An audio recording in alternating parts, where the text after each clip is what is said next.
Hello, and welcome to Business Planning, Management, Team, and Resources, part of the Tallahassee Farmers Market Promotion Program, brought to you by the Frenchtown Neighborhood Improvement Association and Trident Consulting. My name is Audrey McNair. I'll be your instructor for this course. I currently serve as the Program Management Consultant at Trident Consulting. So, team is different in the way that each team has individual players that all contribute something different to the team dynamic. So, hiring a diverse team allows for your team to have better problem solving capabilities by bringing different worldviews and opposing opinions to the obstacles that your team is going to face. So, some team dynamics include relationships, collective work, accountability, and trust. So you want to see if your team is grounded and rooted. And some important factors your team should have when working together are alignment. So each team member within your company should be collaborating to work towards a common goal. Transparency. Each team member communicates honestly and openly about their work and progress, allowing information and resources to flow freely between team members. Communication boosts morale, engagement, and productivity and helps drive better results for individual teams and organizations. Conflict resolution brings people together to find a solution to a problem over pulling the team apart. This results in a workplace of people that knows how to manage and limit their conflicts.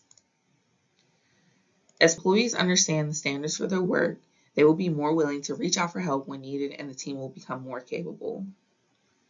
Empathy in the workplace allows your team members to establish true and meaningful connections with one another that enhance relationships and their performance. Culture consists of the shared values, attributes, and beliefs among the employees within an organization. And diversity in the workplace consists of having a workforce that is inclusive of different backgrounds and national origins. So this includes gender, socioeconomic, and cultural diversity, and also fostering a sense of belonging that makes all employees feel as if they are a part of the team. So putting the puzzle together, the metaphorical puzzle consists of work ethic, work styles, goals, experiences, and personality traits. So work ethic is an attitude of determination and dedication towards one's job. Those with a stronger work ethic place a high value on professional success and their morals. Work styles. So there are 4 basic work styles, including logical, detail-oriented, supportive, and idea-oriented.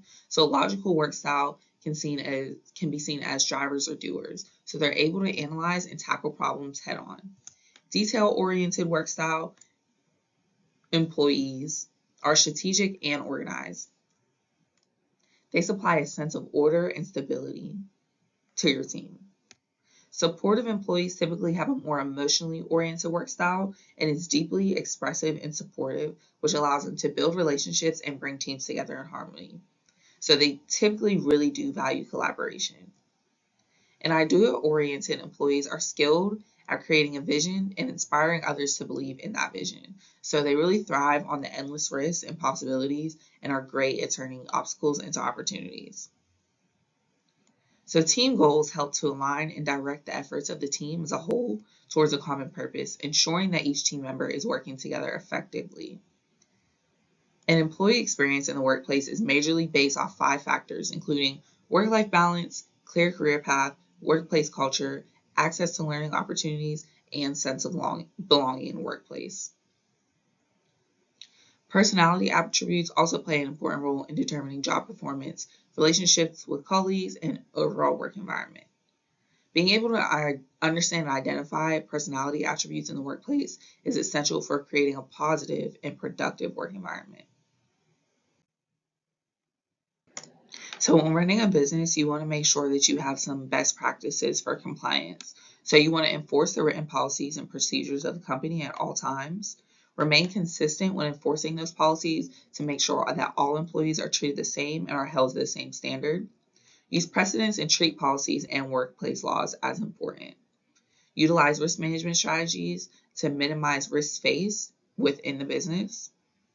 And utilizing formation to ensure that your business is following the proper business practices by using fixed rules and procedures to dictate how employees should behave. So this is kind of like a how-to guide.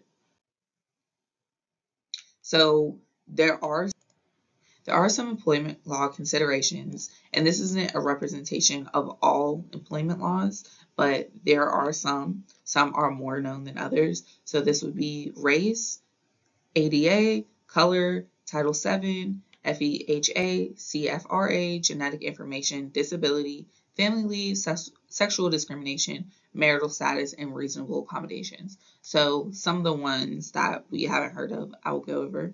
So Title VII prohibits discrimination based on race, color, religion, sex, and national origin. FEHA, which is the Fair Employment and Housing Act, prohibits discrimination in all aspects of housing because of a person's disability. The CFRA is California Family Rights Act, so that gives employees up to 12 weeks of unpaid job-protected leave to care for their own or a family member's serious health condition or to bond with a newborn child. The Genetic Information Act prohibits discrimination on the basis of genetic information with respect to health insurance and employment. So there are some common standards for wage and hour. So there are some common standards when it comes to wages and hours for employees. So all overtime usually will require advance approval. There is typically a 15-minute rest period after 4 hours of work. A meal period or a lunch break is required to be offered after a certain amount of hours worked.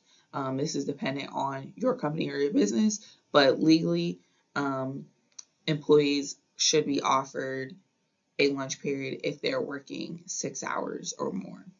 And then attendance should be outlined in your policies. So punctuality is expected, and tardiness or unexpected absence requires at least however many hours of notice you deem is appropriate. So that could be 24, 48, 2 to 6. It just depends. Or you can put a policy that will require them to find a cover for their shift if that's something that's applicable to your company. So some more general employee standards include personal appearance, conflict resolution, telephone and computer use, confidentiality policy, personal cell phone use, and security. So when thinking about personal appearance, usually companies or businesses will have a dress code or standards for personal appearance. So this can range from a simple dress code, such as business casual, business professional, to an established uniform or certain clothing items, such as black shoes, black pants, an apron, or a hat, or etc. So most businesses have standards such as hygiene standards as well, which include things such as limited perfume or no nails for food businesses, clean or unsoiled clothing, combed or brushed, pulled back or neat hair, minimal piercings, or natural hair colors. So your type of business will allow you to establish appearance standards that you have for your employees within your business. So when establishing processes for resolving conflicts, this can include open door policies, non-retaliation policies, include peer counselors, facilitators, or mediators, and then human resources or supervisors should review all issues. Telephone policies are applicable for businesses that use computers or have employees that use business telephones. So this sets rules for computer and internet use. This could limit social media use, personal email use, certain websites on the internet that you don't want your employees to be using, and then notifies employees of what level of monitoring and consent can be collected by you as their employer. Confidentiality policies provide guidelines on how employees should handle and protect sensitive company information and defines what is considered confidential and offers clear do's and don'ts and outlines consequences for breaches, ensuring protection and compliance within the company. Personal cell phone use usually outlines policies regarding personal use for phones, for calls, texts, and even social media. So just basically saying you should not be using your personal phone during business hours for X, Y, and Z, and then you want to clearly outline that in your HR policies or your employee handbook. Some security policies are going to outline rules, expectations, and an overall approach that an organization is going to use to maintain their confidentiality, integrity, and availability of data. So this security is used to help mitigate breaches of personal identifying information. So prohibited contact will usually be outlined in the employee handbook and reviewed during any new employee orientation. So some common standards are workplace violence, drug and alcohol use, harassment, criminal activity, insubordination, and misleading communication. So some policies for employment changes and performance management include disciplinary processes, employee transfers, performance improvement plans, and promotions. So disciplinary processes should be explicitly outlined in the employee handbook to mitigate any risk of discrimination or unfair treatment being brought forth by a scorned employee.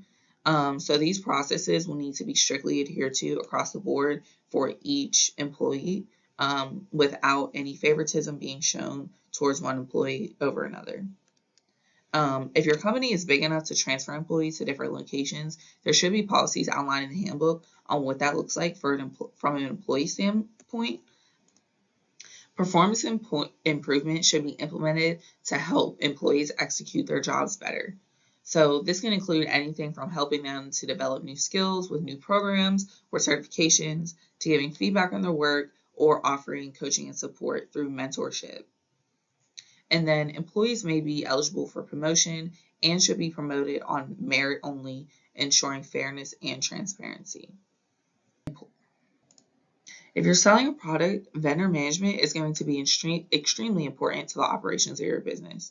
So you want to enforce a clear vendor management and policy. So this is going to be a structural control for identifying and prioritizing the vendors that put your organization at risk, and then help your company minimize those risks associated with the third-party and fourth-party vendors. So you'll be able to define security controls when it comes to these vendors. And this will help with ensuring that there is compliance with different security standards. So this protects sensitive data, improves vendor network visibility, and helps you stay compliant to minimize data breach impacts. You want to choose the right vendors for your business. So any vendor that you choose, you want to make sure they're pre-vetted and they're secure. Then you want to proactively manage and nurture vendor relationships. So vendor relationships can help you secure the best products and deals, and will help if you have any problems arise with your products. So if you're having any issues, technical, logistical, if you have a relationship with your vendor, they're more likely to help you quicker and give you better customer service if you do have a relationship with them. So you want to monitor and track your vendor spend. So make sure that you're checking that you're being charged the correct amounts and that there are no additional or missing charges from your vendors. This can happen sometimes purposely or accidentally, but you just want to make sure that you're keeping track of your finances at all times when it comes to these vendors.